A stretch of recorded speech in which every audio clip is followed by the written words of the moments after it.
para penghamba gambar bergerak yang budiman. Gimana? Udah mengamalkan berapa film hari ini? Oke, langsung aja. Kali ini Mopic 21 akan merangkum film Inside Man, sebuah film tentang perampokan bank yang anti mainstream. Ya, karena cara merampok dan target rampokannya sangat berbeda dari film-film perampokan bank pada umumnya yang berisi seputaran uang di brankas, bunuh-membunuh sandera, atau permintaan pesawat untuk kabur si perampok.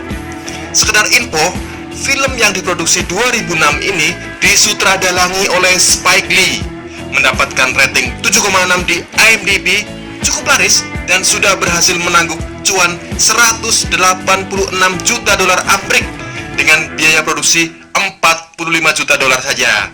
Langsung rolling and action.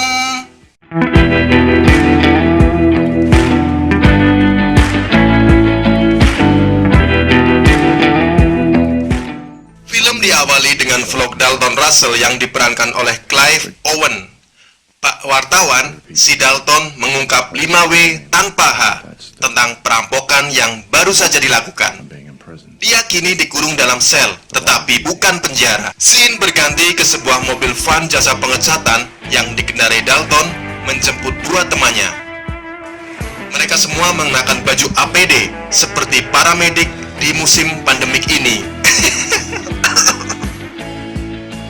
Sementara suasana kesibukan transaksi dan antrian terlihat di kantor cabang Manhattan Trust Bank. Maksudnya kantor cabang Manhattan Trust Bank. Lalu tiba-tiba Dalton masuk membawa peralatan cat. Dalton langsung ke meja kecil di ruangan dan menembakkan lampu senter berintensitas tinggi ke kamera CCTV.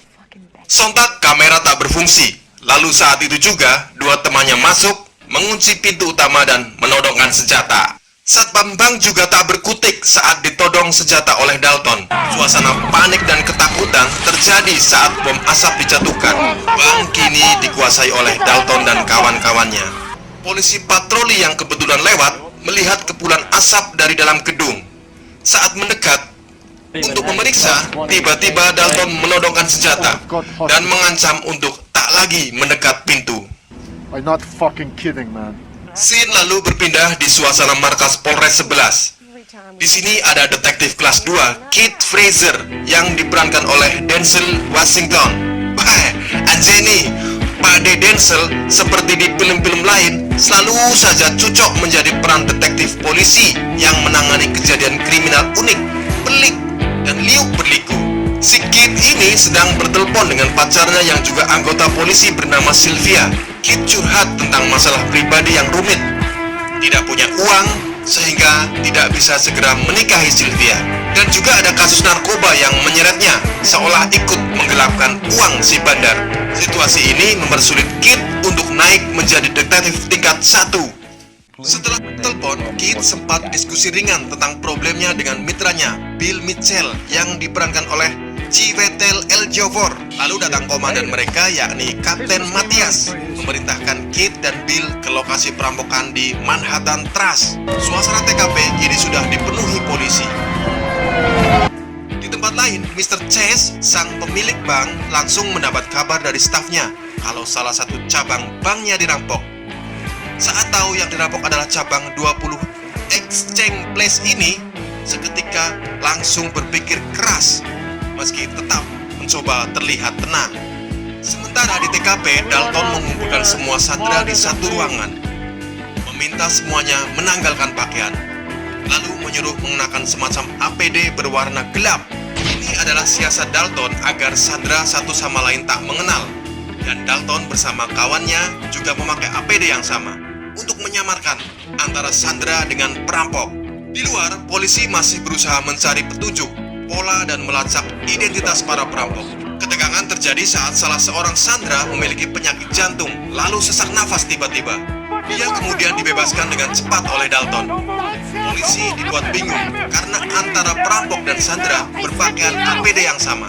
Si sandera sempat langsung diinterogasi polisi, tetapi polisi tak menemukan banyak informasi karena yang dibebaskan benar-benar seorang Sandra. Di dalam bank, Dalton berhasil masuk ke ruang brankas berisi tumpukan uang. Namun, Dalton dan kawannya berlalu dan menuju ke sebuah gudang. Dalton lalu berucap, "Cakep, keren, indah, cemerlang." Ya, gudang inilah yang akan digunakan oleh Dalton untuk bersembunyi. Scene lalu berpindah ke sosok Mrs. White, seorang negosiator ulung. Istilahnya negosiator palu gada. Apa yang lu mau, gue ada. Gue bisa. Si White ini diminta tolong oleh Mr. Chase untuk bernegosiasi secara rahasia dengan polisi yang menangani perampokan bank. Atau kalau perlu, langsung dengan si perampok. Chase meminta untuk tidak menyentuh barang pribadinya di salah satu safe deposit box di bank. Dan di dalam bank, Dalton mulai menyiapkan sel kecil di dalam ruang gudang. Sementara polisi mencoba mengungkap identitas melalui mobil yang digunakan Dalton dan kawan-kawannya. Setelah itu, Kit mencoba menelpon Dalton ke sambungan telepon bank, tapi tak direspon oleh Dalton. Film ini diselipi alur melompat. Beberapa saat ada scene berisi video interogasi polisi dengan beberapa sandera usai drama kasus perampokan ini berakhir nanti. Ini untuk menunjukkan betapa pelik kasus perampokan yang diotaki si Dalton. Ketegangan terjadi saat Sandra kembali dibebaskan dengan dikalungi plat seolah berisi bom. Sandra bernama Vikram Valia, seorang penganut sihir. Dia lalu diinterogasi oleh polisi tentang situasi di dalam. Tapi dari mulut Vikram, polisi tak banyak mendapat data. Ini adalah siasat Dalton. Untuk apa? Apalagi kalau bukan untuk mengacaukan alur pikir Kit. Sementara Mrs. White menemui wali kota untuk memuluskan perintah Mr. Chase agar bisa bernegosiasi secara rahasia dengan Kit atau dengan Dalton langsung. Plat yang dikalungkan Vikram ternyata berisi tulisan tuntutan Dalton. Seolah seperti perampok bank mainstream lainnya, Dalton meminta bus dan pesawat jet. Jika tidak dipenuhi, dalam 2 jam, Sandra akan dibunuh satu persatu. Lagi-lagi, ini juga siasat Dalton agar polisi mengira ini adalah perampokan dengan modus pada umumnya. Ketegangan kembali terjadi saat pintu bank dibuka. Lalu seorang yang seolah Sandra, kondisi ditodong 2 perampok, menyerahkan kertas ke polisi. Isinya permintaan makanan untuk 50 orang yang tengah kelaparan di dalam bank. Polisi memanfaatkannya untuk memasang penyadap di visa yang akan dikirimkannya. Visa lalu dikirimkan langsung oleh Kit dan sempat mengajak ngobrol Dalton. Tapi Dalton masih cuek, tak menanggapi dan segera menutup pintu. Saat alat penyadap bekerja, terdengar suara seperti percakapan bahasa asing. Ternyata ini juga strategi kamuflase dari Dalton, mengacaukan Kit baik kepada polisi maupun Sandra. Dalton memang cerdas, menciptakan sandiwara palsu yang mengacaukan alur pikir mereka.